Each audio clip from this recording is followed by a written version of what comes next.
sent in a whole lot of questions since last week, which is really good. So I have lots of questions to get to, and again, if I didn't get to all of them, or if I didn't get to yours in this video, don't worry, I promise I will. There's going to be many more of these videos later. So don't worry, especially for the people that sent them in to me in the past week or 2 weeks, because I already had a backlog, and so you guys are in there. I just might not get to them this week. So let's start off with Soul Eater 1. Interesting name.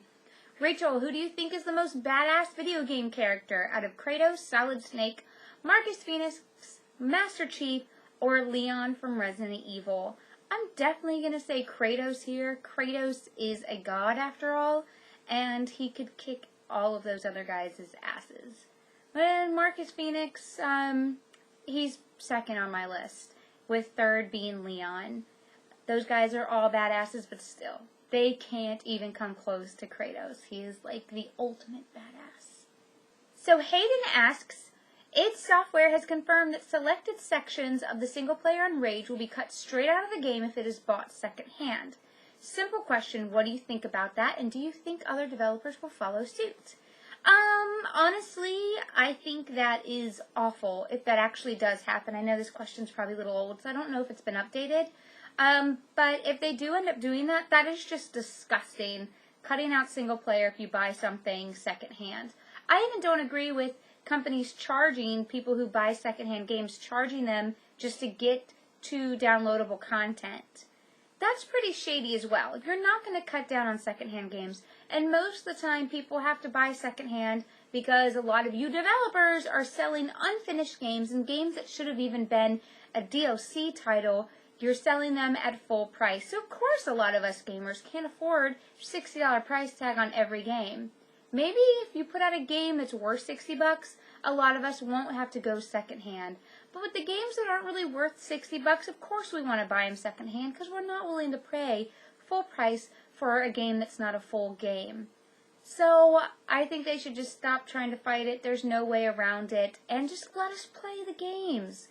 Be happy that we're at least playing them and we're liking them. Give us a full product, we'll pay full price. Lewis has a few questions. He asks, do you think video games are becoming more mainstream by making them more accessible like Dragon Age 2, Mass Effect 2, and is that a bad thing? Absolutely it's a bad thing. Look at Dragon Age 2 compared to Dragon Age 1. And I know I'm in the minority here, but I think Mass Effect 1 was much better than Mass Effect 2. And like I'd said in past videos, mainstreaming games is definitely a bad thing because it's making our games like Sesame Streeting them, basically. They're holding our hands throughout the whole game and they're not really pushing envelopes or pushing people to really experience their games. Instead, they're just holding our hands and they're like, look at this cute little simple game, have fun! And they're just watering it down, so definitely a bad thing. He also asks, what is your opinion on Half-Life? Totally love it. Would like the new one, but I don't think Valve is listening to us. Next we have Peter who says, hey Rachel, I follow you on YouTube and Twitter. I'm a big fan. Oh, thank you.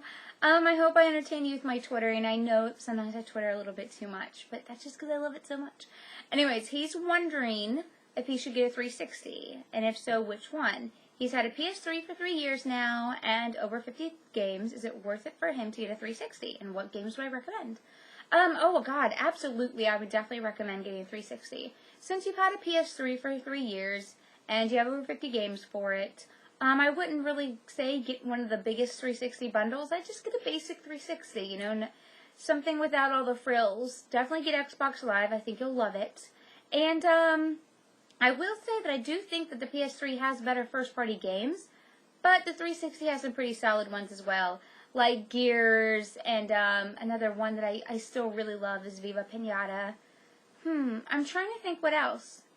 I don't, since I play the majority of my games on 360, I don't always remember which ones are first-party, so I can't really tell you. I should have researched this question beforehand.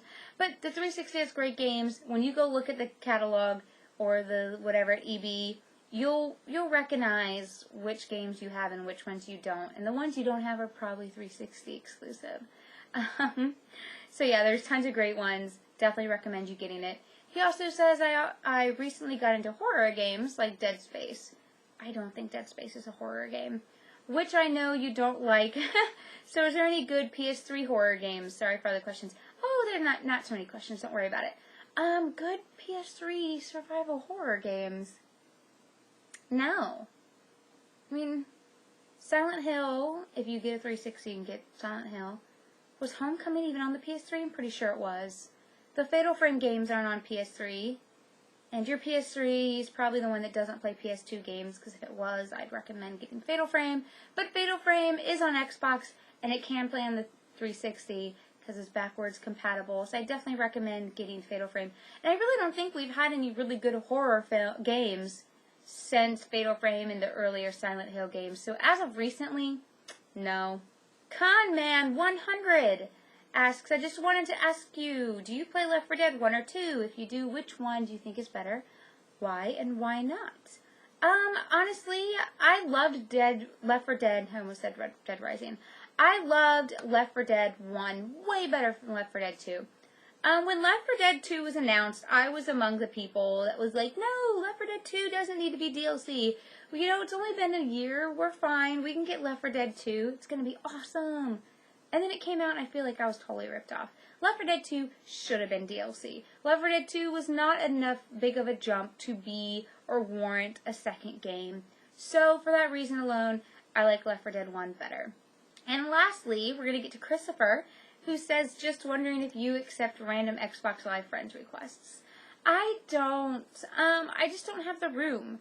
I thought that Xbox or Microsoft was going to give us a bigger friends list once they got Halo wasn't backwards compatible anymore, because they kept saying that that was the reason why we couldn't have more than 100 friends, was because of Halo.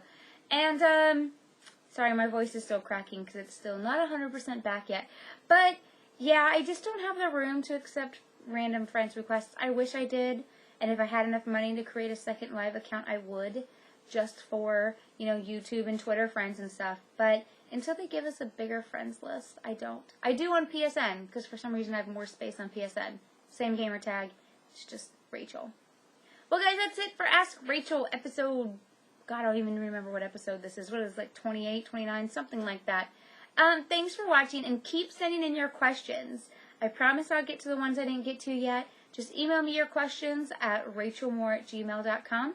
Also, remember to follow me on Twitter. And, as usual, I love you guys and hope you have a great weekend.